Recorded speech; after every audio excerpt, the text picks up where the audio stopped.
Amigos, ¿cómo están? Muy buenos días. Hoy tenemos un invitado especial desde la Ciudad de México, el señor José Sentíes, un maestro pintor, con mucha trayectoria, con mucho talento. José, ¿cómo estás? Muy buenos días. Francisco, muy bien, ¿y tú? Aquí echándole ganas y muy contento de que estés con nosotros Esto es todo mío. vía electrónica, y gracias a la tecnología podemos llegar a lograr hacer esto, y qué bueno. Así es. Me da mucho gusto que pues hayamos podido conectarnos y poder tener la oportunidad de que nuestro público pueda ver tu obra y sentir la manera de pensar que tú le transmites en todos tus cuadros. Yo quisiera empezar por preguntarte el compromiso de un pintor es pues hacer las cosas lo mejor posible. Y entre más pasión le pongas, pues mejor sale el cuadro. Y yo he notado en tu obra una gran pasión, una gran dedicación, un gran empeño, un gran amor hacia lo que haces. Y eso me orilló a pedirte esta entrevista y a solicitarte que estuvieras conmigo este día. Yo quisiera preguntarte, desde los inicios, ¿cómo nació ese amor? ¿Cómo fue desarrollándose? Todo tiene un principio, todo tiene una razón de ser, y en este caso me gustaría que nuestro público supiera de qué se trata. ¿Cómo empezaste? Bueno, yo creo que la pintura y en particular la vocación de un artista es algo que se lleva dentro, ¿no? Yo siempre he dicho que más que uno escoger a la pintura lo elige a uno. Claro. ¿No? El llamado a dedicarse a este tipo de cosas, pues creo que se asemeja a otro tipo de vocaciones que son como, pues no sé, arrasantes o avallazadoras, quizás como lo pudiera tener un monje, un sacerdote, un médico tal vez, ¿no? Sí. En mi caso particular, bueno, pues la pintura se aparece de manera muy natural, particularmente pues surge a través del dibujo, y no es como una decisión pensada, creo yo, o una reflexión la que induce, ¿no? Simplemente es una necesidad de expresión y se tienen de pronto los medios al alcance, que creo que todos de alguna forma en la infancia tuvimos como la oportunidad de dibujar o de hacer plástica de alguna manera, y simplemente pues hay personas que lo toman y hay personas que pues lo dejan de lado, ¿no? Claro. Y en mi caso, bueno, pues el dibujo muy en particular siempre fue un refugio, fue un espacio de contención, fue un espacio de libertad, y fue un lugar en donde yo pues pude estar en contacto conmigo mismo sin saber siquiera que era un oficio, una profesión o una vocación, ¿no? Claro. Y bueno, pues creo que ese es como el antecedente más remoto, ¿no?, que puedo encontrar de esto que ahora es mi carrera, ¿no? Sí, desde luego. ¿Empezaste con alguna instrucción dentro de pues no sé, la escuela primaria, secundaria? Después tuviste un grado más avanzado de instrucción dentro de la pintura. Bueno, yo estuve en escuelas de corte pues muy tradicional, con planes de estudios muy típicos, y bueno, desafortunadamente las materias que tienen que ver con educación artística no tenían gran importancia o gran apoyo, ¿no? ¿Acaso recuerdo haber tenido algún maestro de manualidades o alguna cuestión así? Entonces, realmente no puedo hablar de una instrucción, cuando menos en la niñez, en la juventud, en la adolescencia, ¿no? Sí. Realmente es una cuestión que se desarrolla un poco como hasta ahora, de manera pues más autodidacta, y es más adelante cuando pues la inquietud de la pintura se empieza a incrementar, que yo busco la manera pues de aprender un poco más y de formarme sobre todo y particularmente en las áreas, en los campos que son de mi interés, ¿no? En este caso, bueno, yo surjo o empiezo con una inclinación claramente pues figurativa y con un llamado hacia estos grandes maestros, ¿no? Hacia estos pintores que en su época, pues en su época hicieron un parteaguas, ¿no? Pintando la realidad de una manera exacerbada y triunfal, que bueno, hoy en día pues igual tal vez no nos resulta tan impresionante o tan importante pues por todos los avances tecnológicos, pero pues en su momento ciertamente era algo, ¿no? Sí, por supuesto. El hecho Y, de y, no tener todo el desarrollo tecnológico que tenemos ahorita, pues no antes si querías un retrato, querías algo, pues no había más que encontrar una persona que tuviera la calidad suficiente como para reproducirlo, ¿verdad? Exactamente, ¿no? De ahí que la pintura en esa época, bueno, pues tuviera un fin claramente utilitario, ¿no?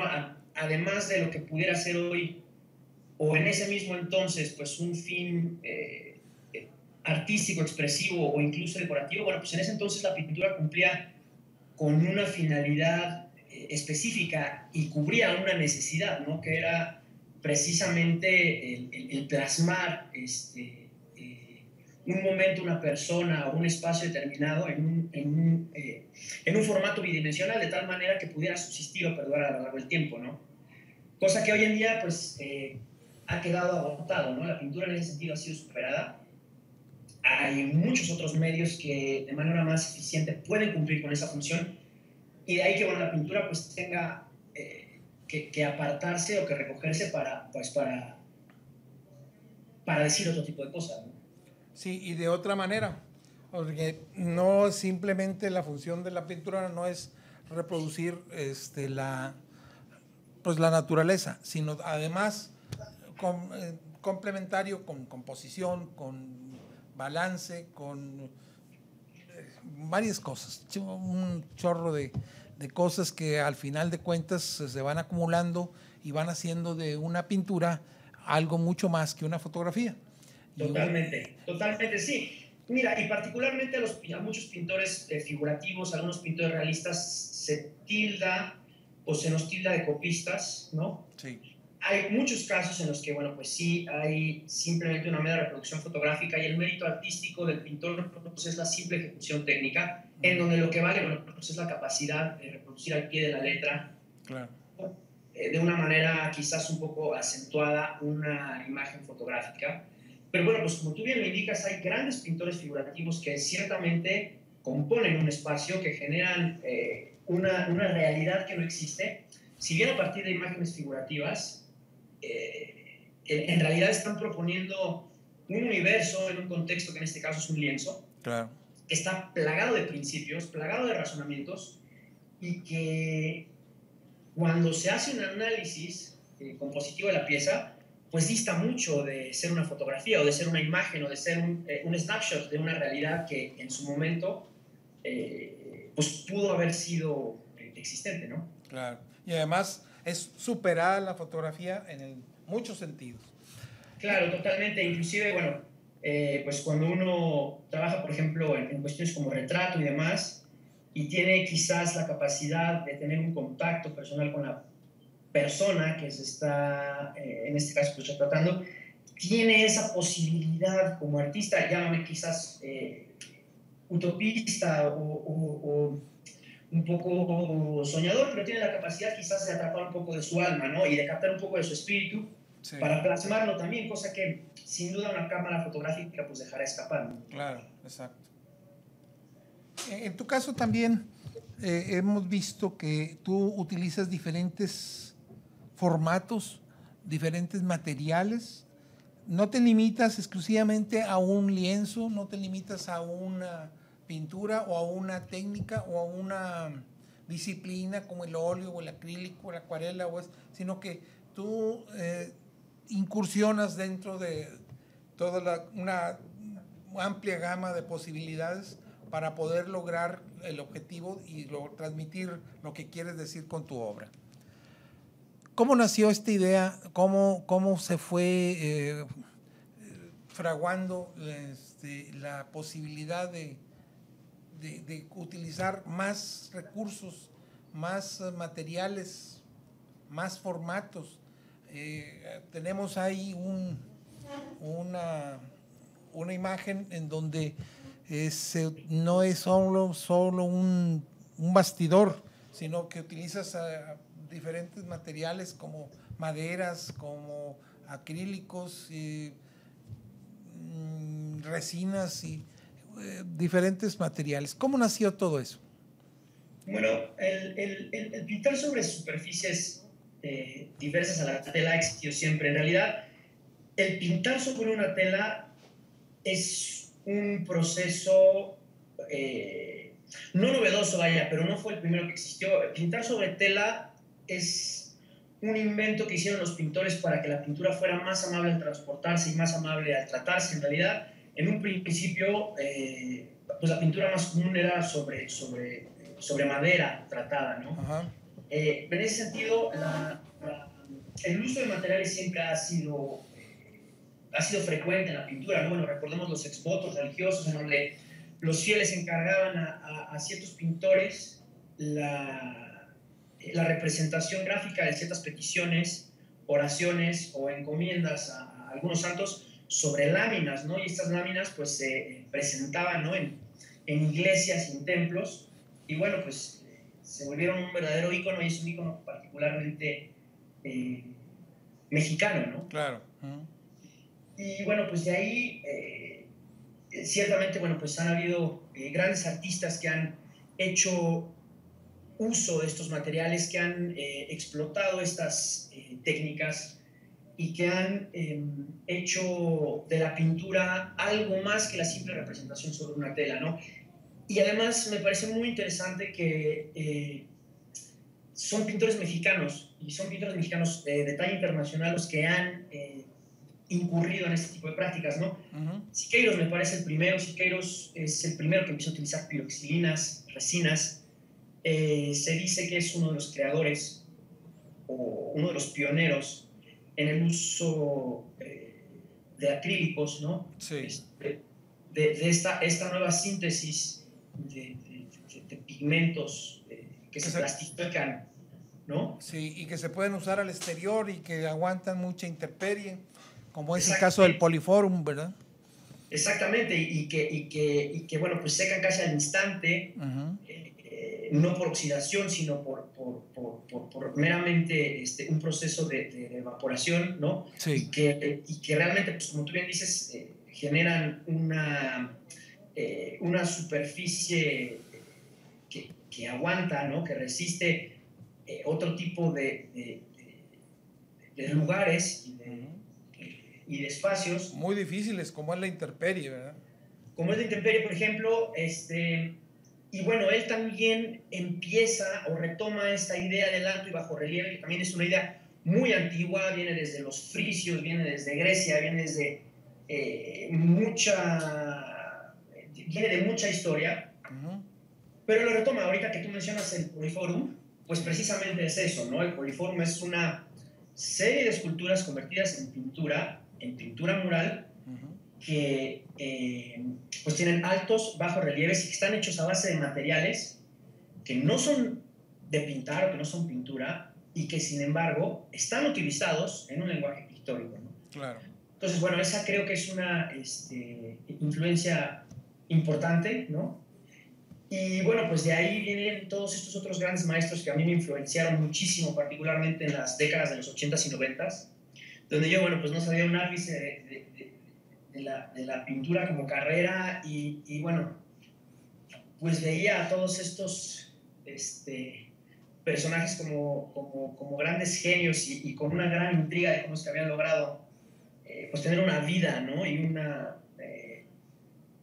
una profesión a través de sus pinceles, ¿no? Yo admiro, respeto y lo seguiré haciendo y mencionando pues al maestro Rafael Cauduro, por ejemplo, a quien vi hace poco ahora en Cuernavaca, ¿no? Tengo una particular influencia también, y ahora muy retomada también por Roberto Cortázar, a quien admiro y que también creo que ha sido un gran explorador de materiales.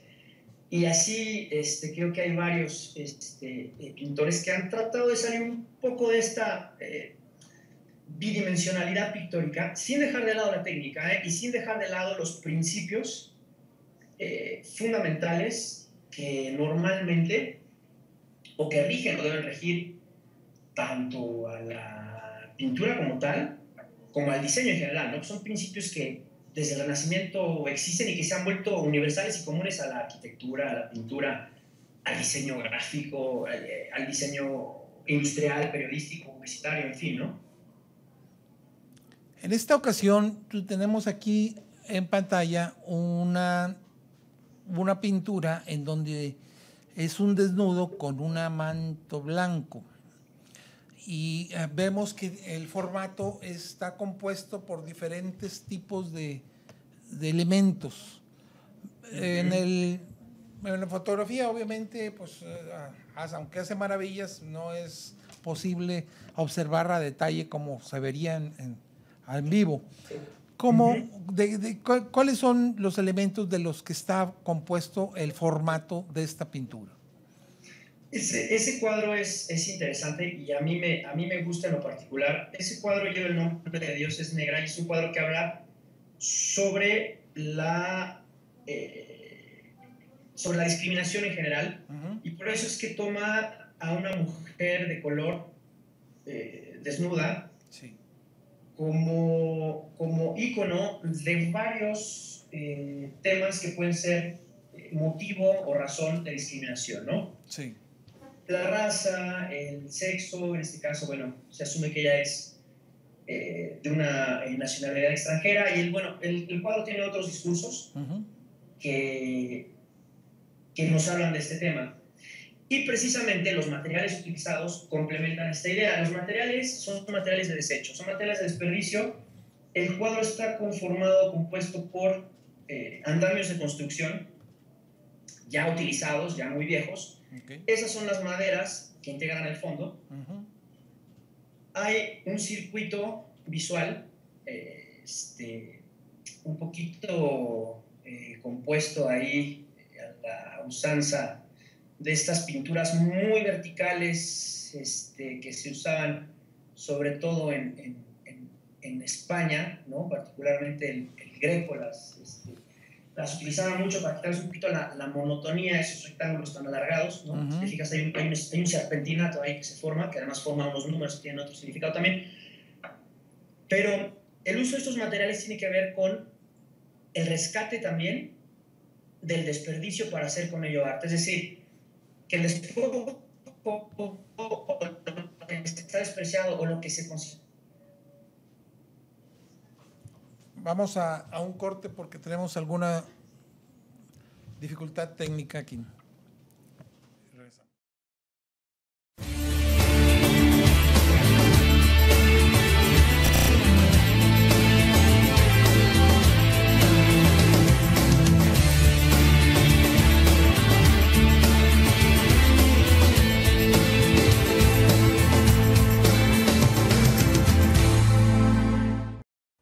De la tarde. ¿Qué lo sabe? Por regiovivo.com. Los miércoles. Ya después de un año. Un año. Un año. No. El regio.com. Oh, un año. Oh, por eso. Recibo. 7 de la tarde. ¿Qué lo sabe? Por regiovivo.com. Los miércoles. Ya después de un año. ¿Un año? Un año. La novedad que nos vamos los miércoles a las 7. ¿Por dónde? Por el regio.com. Crossover. No, esta que te callaste.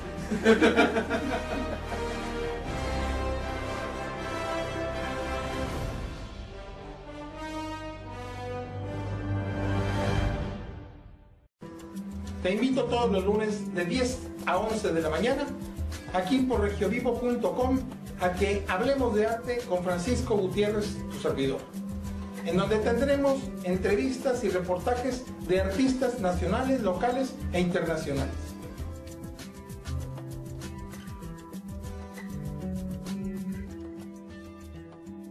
Los espero en Hablemos de Arte.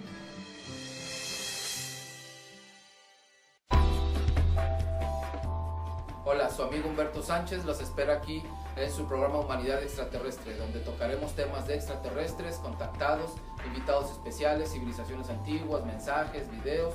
Los esperamos los viernes de 4 a 5 por regiovivo.com. ¿Crees que porque escuchas noticieros o lees los periódicos estás informado? Es completamente al revés. Lo que ahí te dicen es una realidad falsa y distorsionada. Para que conozcas la verdad, sintoniza La Carta Robada. Todos los días a las 12 del mediodía en elregio.com. Te invitamos para que veas el programa Desde la Plaza del Músico para el Mundo, donde tendremos grupos, buen humor, entrevistas, videos y mucho más. Todos los lunes de 8 a 10 de la noche, aquí en Regio Vivo. No te lo pierdas.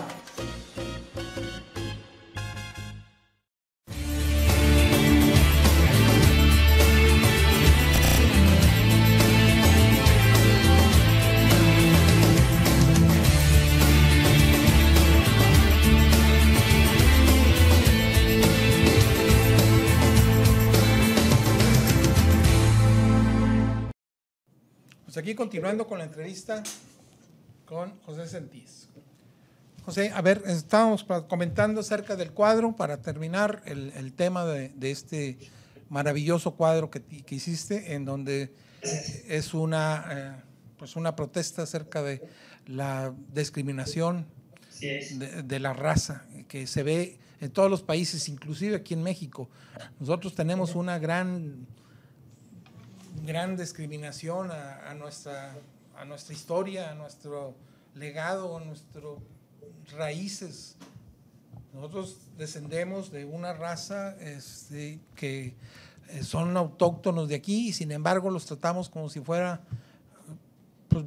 inferiores, una raza inferior, y para nada. Estas gentes son una gente muy que tienen mucho que aportarnos, que decirnos, más que la discriminación no los dejamos. A ver si pensamos un poquito más en lo que nos deja el significado del cuadro de José Sentíes, que quiero que continúe platicando de él.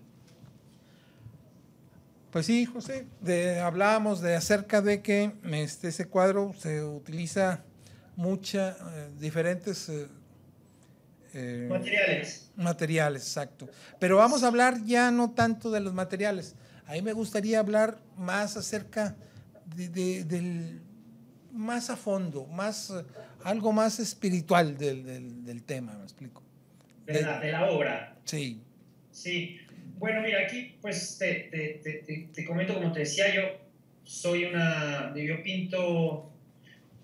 pinto ideas, conceptos. En este caso, pues mi pintura pues es ciertamente narrativa, pues yendo también un poquito quizás lejos de la usanza o de lo que debiera ser la pintura contemporánea, la pintura moderna. Hay ciertamente una intención, por lo menos, y una intención consciente al generar, componer o proponer una imagen que posteriormente, y me ha sucedido tanto de manera personal como cuando un tercero interviene para dar lectura a la obra, que existe una significación completamente diferente a la que yo intencionalmente propuse y que además resulta ser válida. Y eso es también muy interesante porque te das cuenta de que tú mismo al pintar estás reflejando cosas propias que no te esperabas o que no tenías en mente, ¿no? Cuando estás tú proyectando una pieza. Amén esto de, pues obviamente, la significación particular que pueda tener tu obra para cualquier persona, ¿no? Que al final es lo más importante, ¿no?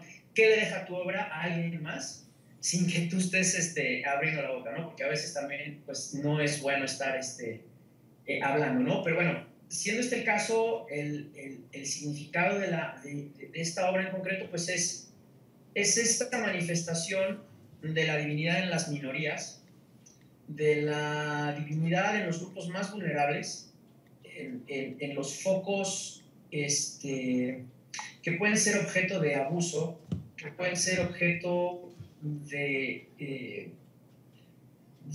marginación, y que a lo largo de la historia, y particularmente de la historia judeo-cristiana, han sido siempre un punto de encuentro con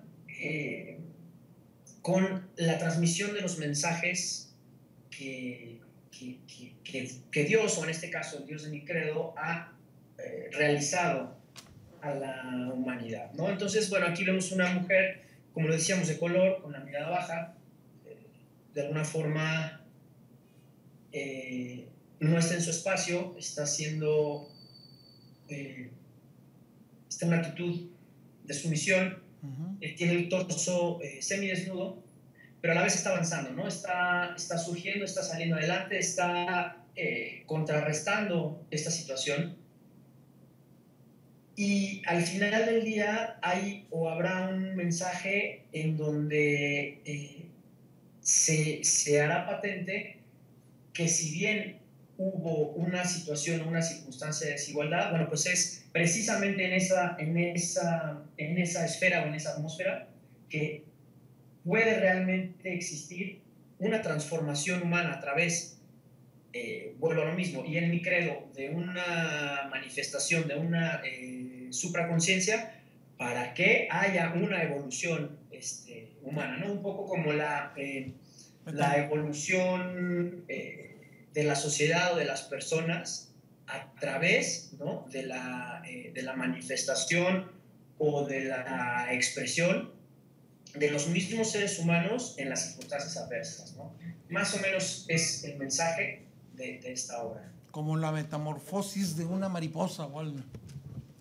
Como el levantamiento de voz. Mira, mucho tiene que ver este cuadro también con un texto del Cantar de los Cantares, el 6, que además, en términos de derechos humanos, creo yo que es uno de los textos, bueno, es uno de los textos que en investigación yo encontré como uno de los más remotos de declaración de igualdad, particularmente entre derechos de hombre y mujer, ¿no? Okay. Es un canto en donde esta mujer, que es una mujer extranjera de origen africano, que está casada con un hombre que está en el exilio de raza israelí, levanta la voz y pretende ponerse en una situación de igualdad, en una sociedad en donde en ese entonces y en ese momento pues había por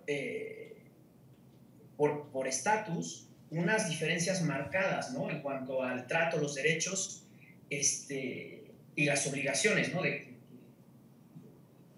hombres, mujeres y particularmente de mujeres extranjeras, ¿no?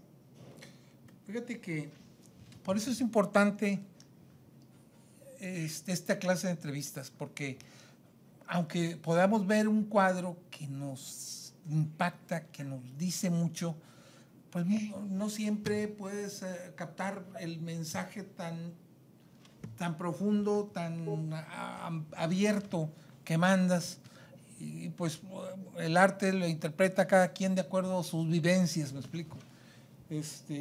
Para lo que para unos puede significar un color, para otros significa otro, y pues una actitud o una sumisión, una mirada baja, un manto blanco, pues puede darle muchos significados, pero el hecho de pues confrontar al artista con su obra nos da la oportunidad de encontrar la manera de pensar, de sentir, de cómo transmite un mensaje, cómo transmite su pasión, su entrega hacia el arte, hacia la disciplina, hacia la técnica para lograr dar un mensaje, poner una protesta, dar un señalamiento. Y es importante, pues como así, de la manera que lo estamos haciendo, pues poder que la gente, otros artistas, otra gente común se dé cuenta que una vez que está parada frente a una obra que le llamó la atención, que le impactó, que le tocó alguna fibra, pues se ponga a analizarla y ponga a ver qué en realidad le dice a ella y que tratar de encontrar el mensaje del artista.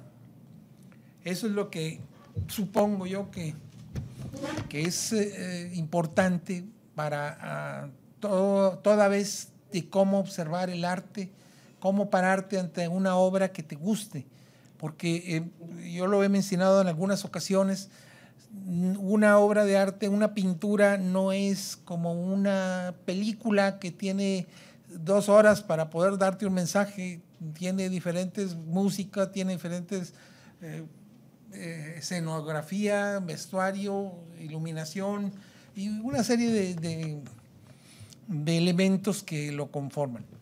Pero sin embargo en la pintura es un golpe de vista exclusivamente, o te gusta o no te gusta, o te llama la atención o te dice algo o no te dice. Entonces si llega o en alguna ocasión a un cuadro a llamarte la atención, analízalo, checa todos sus elementos, checa técnica, checa color, textura, checa materiales, formato, iluminación, atmósfera, composición, balance. Hay tantas cosas que pueden decir cualquier cosa que el artista de alguna manera quiso expresarlo.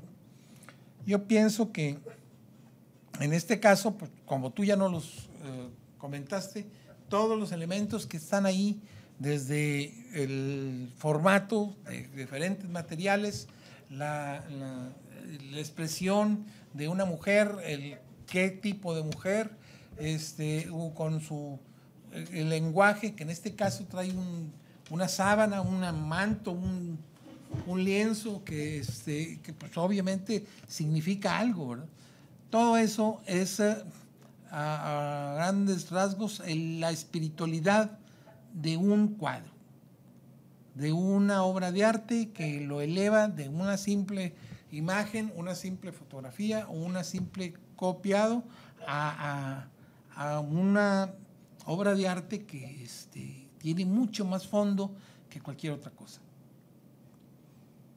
Claro, y también, bueno, por ejemplo, es importante, creo, mencionar que a niveles compositivos, pues siempre hay ciertos razonamientos, ¿no? Cuando una imagen se ve bien, y no importa si es abstracta, si es figurativa, si es realista, si es en una técnica mixta, si es un óleo, si lo que sea, cuando una imagen se ve bien y hace sentido, tiene algo detrás.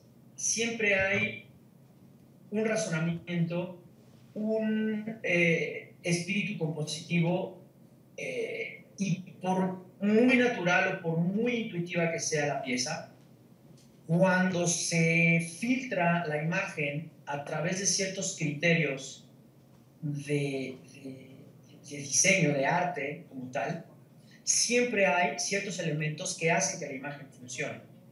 Entonces, eso es muy importante saberlo, y es bonito que el público conozca que cuando una imagen le produce algo, inclusive aunque sea una imagen o una pintura realista o fotorrealista, es porque dentro de este espacio, de ese espacio, hay una propuesta y hay un conjunto de elementos que crean un contenido que visualmente produce armonía o disidencia, es decir, si es la intención del artista, ¿no? Uh-huh.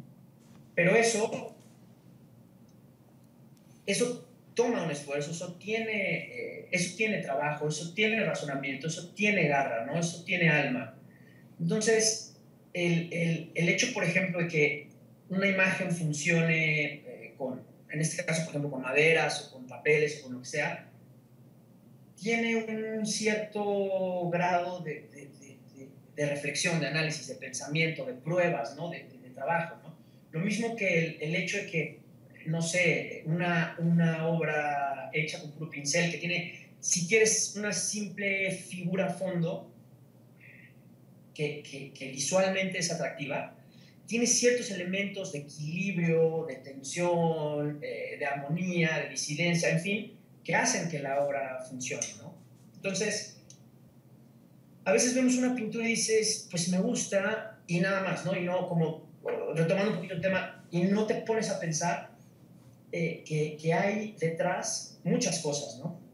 Y detrás de las grandes obras maestras hay demasiadas cosas, ¿no? Y por eso son obras maestras. Tú ves análisis, por ejemplo, de las Meninas de Velázquez y no acabas. Es decir, ves lo que está sucediendo en ese espacio y ves cómo ese espacio es simplemente una parte de un espacio superior y que la composición en realidad abarca mucho más, pero que no está visible en el lienzo, y ves ese reflejo del reflejo y ese espacio, pues ese circuito visual que no termina, y te das cuenta de por qué esa obra tiene ese valor, ¿no? Claro. Y eso es lo que sería, pues, muy valioso y muy importante que conociéramos todos, ¿no? Y creo que nos enriquecería mucho a todos como personas, como individuos, como sociedad. Sí creo yo que el arte nos dignifica, nos humaniza, pero pues también se requiere del esfuerzo de comprenderlo, ¿no? De estudiarlo y de poder recibir eso que el artista o que la pieza como tal tiene, ¿no? Sí. Hay una obra que es esta en particular, me llamó mucho la atención, es la creación o algo así, no estoy seguro, ahorita no tengo mis notas, pero esta obra tiene un alto contenido además del gran formato que tiene, no sé, mide como unos 4 metros o 3 metros de ancho, y unos 1,20, 1,10 de alto, y está compuesta por una persona al centro, un hombre, y 2 mujeres a los lados, portando una manta. ¿Qué nos puedes hablar de esta obra? Bueno, esa pieza tiene también un contenido religioso, y o espiritual, si se quiere ver, para no entrar tampoco en ningún tipo como de controversias, y es la primera obra que deliberadamente pinto en ese sentido. Por eso se llama El Principio, por eso habla de la creación del mundo, y está inspirada, basada en los primeros 3 versículos del capítulo 1 del libro del Génesis. Okay. Inclusive están los textos puestos por ahí en latín, diseminados a lo largo de la obra en la composición. Y la pieza pues pretende hablar un poco de ese momento en donde la deidad o el poder superior o Dios, o como cada quien le quiera llamar, en un gesto unilateral, unívoco y de amor infinito, crea el mundo, ¿no? Okay. Crea el mundo o inicia la creación del mundo, ¿no? Y entonces tenemos, bueno, pues esta expresión representada figurativamente en un ser humano de una divinidad de brazos extendidos que nos muestra el rostro, ¿no? Sabemos por tradición que pues el rostro de Dios no ha sido visto por hombre alguno, dando esa instrucción, ¿no? de que el mundo se ha creado. Y bueno, pues en este caso, también una interpretación un poco fantástica, personal, pues hay 2 figuras angélicas acá al lado, coadyuvando a esta creación del mundo, partiendo de la base de la suposición de que el mundo espiritual es preexistente al mundo matérico, y además haciendo una premonición de la futura existencia de la dicotomía del bien y del mal. Es decir, ya vemos 2 ángeles que representarán uno el lado luminoso, tanto de los hombres como de la naturaleza, y pues el lado oscuro, ¿no? Después habrá ya teólogos, filósofos y demás que nos hablarán de esta lucha, de esta batalla que se libra en los cielos, ¿no? Entre los ángeles, sí. Y que en su caso después da origen a toda esta teoría o historia de ángeles caídos, de ángeles buenos, de ángeles malos, y después nos da pie a toda esta narración que existe en cuanto a la tentación humana y los primeros hombres y demás, ¿no? Entonces, bueno, en este cuadro se representan esas 2 figuras. Okay. Y la pieza, bueno, pues también es una exploración matérica.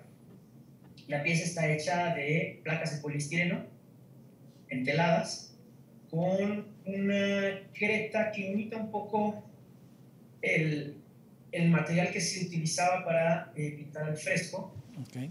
En muros, en interiores, evidentemente.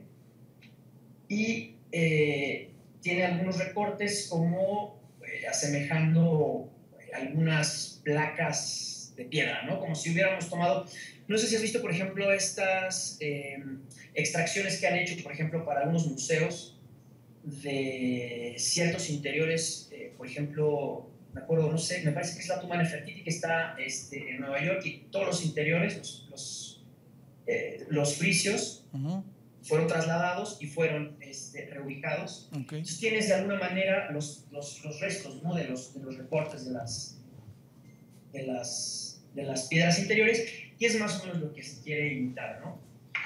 Toda la composición, los cortes, inclusive tiene unas grietas internas cada una de las placas, los trazos que existen, las figuras, en fin, obedecen a un sistema armónico de composición que, bueno, está basado un poco en toda esta teoría de sección áurea y de principios como un poco renacentistas de composición, ¿no? Para darle un poquito de dramatismo o de clasicismo de la antigüedad a la obra, ¿no? Oye, yo quisiera también que nos comentaras algo acerca de exposiciones que vas a tener a corto plazo, corto, mediano, largo plazo. ¿Cuáles son tus próximas exposiciones para que la gente que nos esté viendo, si tiene oportunidad de poder ir? Muchas gracias, Francisco. Bueno, pues ahora justamente esta pieza que muestras está expuesta en el Museo Torres Bicentenario, Okay. En la ciudad de Toluca, Estado de México. Va a estar hasta hoy. Lamentablemente fue pieza del mes ahora en marzo. Ahora, pues yo creo que el día de hoy se estará retirando. Y bueno, pues tengo una amable invitación para exponer en ese mismo museo en el mes de septiembre. Espero contar con una serie de piezas nuevas, también de algunas piezas que ya han sido mostradas. Bueno, pues espero que nos puedas acompañar. Ya sé que te queda un poco lejos por estar en la ciudad de Monterrey, pero bueno, sería un gran honor si te puedes dar una vuelta, ¿no? Una escapada. Claro. Por ahí vamos a estar, y bueno, estamos también trabajando por ahí en un proyecto para participar en el intercambio México-Londres, que este año es el año declarado de intercambio entre los dos países. Entonces, pues hay algunas cosillas en puerta por ahí. Está bien, perfecto. Pues hombre, yo quisiera, si tienes algún mensaje que dar a los artistas emergentes, a los que van saliendo de la Facultad de Artes Visuales, o que van apenas a incursionar dentro de este medio, algún consejo, alguna instrucción para poder que les pueda servir de alivio, porque a veces este oficio empieza tan castigado para mucha gente que a veces pueden llegar inclusive a desanimarse. ¿Qué mensaje les podrías dar a todos esos artistas emergentes que empiezan? Bueno, yo no soy nadie para dar consejos, ¿no? Ciertamente no me considero ejemplo de nada ni de nadie, ¿no? Yo hago lo que puedo y lo hago desde mí, y lo hago con lo mejor que tengo, ¿no? Claro. Creo que el mejor mensaje que les puedo dar y a cualquier persona es que sean ellos mismos, ¿no? Y que realmente hagan lo que lleven dentro, ¿no? Yo he tenido la fortuna y el privilegio de conocer a muchos artistas que me han abierto las puertas de su amistad, las puertas de su estudio, y los he visto evolucionar. Los he visto pasar por grandes cambios, inclusive en su manera de hacer, en sus ideas artísticas, y han sido exitosos en cada etapa. Y esto se debe, creo yo, en primer lugar, a que son grandes artistas, tienen un gran talento, son personas preparadas, pero sobre todo a que cada cosa que han hecho, en el momento en que lo han hecho, ha sido genuina, honesta y ha partido de una convicción interior. Creo que el artista que actúa desde fuera puede llegar a triunfar eventualmente, ¿no? Hoy por hoy hay muchas figuras creadas de manera superficial. Los medios electrónicos permiten hacer muchas cosas y es una gran tentación, ¿no? Es una gran tentación pintar para vender, pintar para tener fama, y eso al final del día creo que es un callejón sin salida, que no tiene sustento y que no es pintura, ¿no? No es ser artista, no es vivir realmente una vocación, un espacio, y no va a llegar a mucho. Entonces, pues yo diría que va por ahí, ¿no? Hay que ser uno mismo, hay que ser genuinos, hay que prepararse, hay que estudiar, creo yo. Creo firmemente que no hay nada nuevo bajo el sol, eso es una realidad, ¿no? Nadie va a descubrir el hilo negro, por lo menos yo no. Pero también soy fiel creyente de ese adagio que reza que, bueno, pues el que no conoce la historia está condenado a repetirla, y si la vas a repetir, hay que repetirla de manera consciente, fundada, con referentes y sabiendo lo que estás haciendo, ¿no? Entonces, en ese sentido hay que prepararse, hay que ver mucho hoy desde tu casa, pues realmente conocer qué pasa en todo el mundo, qué se está haciendo, qué está funcionando, qué es lo que los museos piden, qué es lo que las galerías promueven, y puedes estudiar también el pasado, ¿no?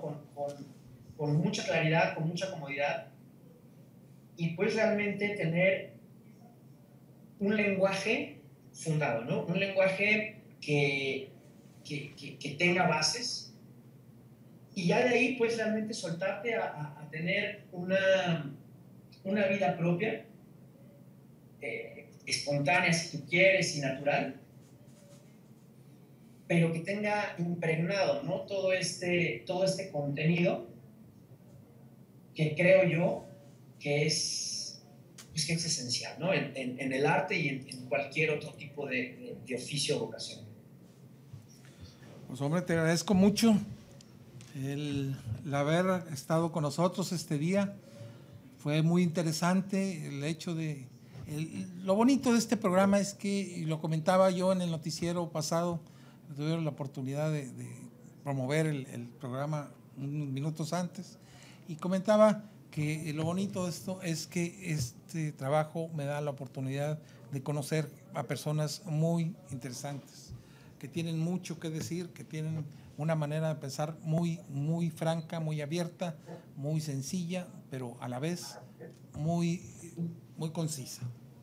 Te agradezco mucho el hecho de que hayas estado con nosotros, y queda abierta la invitación para en otra ocasión que tengas alguna propuesta que dar, que decirnos. Este programa es tuyo.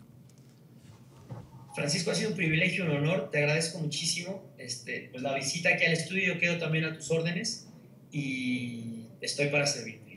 Luego tendremos la oportunidad de conocernos personalmente en alguna visita que haga a México, o que tengas alguna exposición, que vengas aquí a Monterrey. Estás con los brazos abiertos, te recibimos por acá. Ya lo creo que sí. Pues amigos, bien, esto fue Hablemos de Arte con Francisco Gutiérrez. Quédense en Regio Vivo.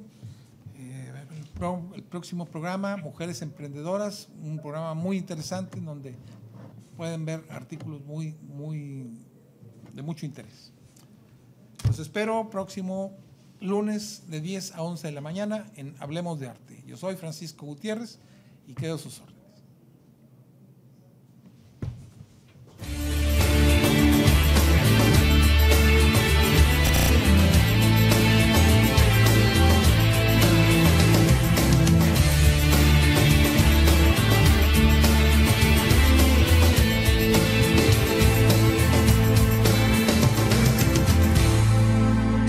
Desconozco detalles, pero hace unos días me preguntaba un amigo por qué no traen el agua de la zona del Pánuco, por ejemplo, donde les sobra agua. Hay lugares en la República, aunque este problema del agua es generalizado, hay lugares donde no tienen para nada conflictos con el agua. Si no se detiene el crecimiento de Monterrey, cosa que debemos hacer, tendrá que llegarse a eso, pero es muy lejos y muy cara. Pero ¿cómo va a tener el crecimiento de Monterrey? Con una planificación familiar consciente y responsable. Yo creo que se pueden tener todos los hijos que en la conciencia de cada pareja puedan ser educados y a quienes se les pueda dar una vida digna. Desde el punto de vista religioso creo que es más grande el pecado de echar hijos al mundo para que sean limosneros, carne de cañón o delincuentes. Creo que esto debe entenderse. Somos ahora 75 millones de habitantes. Si seguimos así y ahora estamos en crisis para darles agua, porque el problema también abarca a Guadalajara, a León, a la Ciudad de México, a otras muchas ciudades. Imagínese usted en 20 años que seamos 110 millones de habitantes. ¿De dónde va a haber agua? Ahora, el gobierno de la Madrid está impulsando la construcción del puerto de Altamira con el propósito de canalizar hacia allá excedentes de la población. El señor presidente inaugurará esta planta en una sobria ceremonia y después irá a San Roque, que es el punto a la entrada de Monterrey donde recibiremos el agua.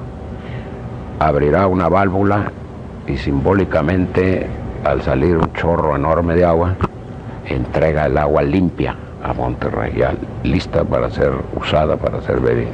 Y de ahí en adelante vamos a recibir. Y de ahí en adelante vamos a tener agua. Hasta no va a ser 2040. una inauguración simbólica. Querido Marcos, a usted Dios lo va a castigar por incrédulo. Ahí no, está, pues yo le estoy preguntando nada más. Habrá algún tropiezo, que una tubería se tapó, que alguna cosa, pero hay agua, habrá agua. Monterrey tiene agua, ganamos la batalla del agua. ¿Hasta el año? Hasta el año 2010-2020, si la usamos razonablemente. Y si no crecemos desmesuradamente. Monterrey no debe crecer más allá de 3,5 millones o 4 millones de habitantes. De lo contrario, volverá a haber una crisis tremenda de agua y habría que traerla a costos terriblemente altos de lugares muy lejanos, como la presa de la Amistad o como el río, esto está en Tampico, ¿cómo se llama? Ya se me bloqueé, bueno, ahorita me acuerdo. Entonces debemos procurar que nuestra ciudad tenga un crecimiento razonable y no más allá de eso. Y para ello estamos implementando varias. Hola, ¿qué tal amigos? Los invito a ver su programa Mujeres Emprendedoras de lunes a viernes de 11 a 12 del mediodía por elregio.com, donde encontrarás temas de interés para ti, para tu familia, de salud, de terapias alternativas, belleza, economía, negocios, todo lo que necesitas para tener una vida formidable. Te esperamos de lunes a viernes de 11 a 12 del mediodía por elregio.com. Adriana Almaguer te invita.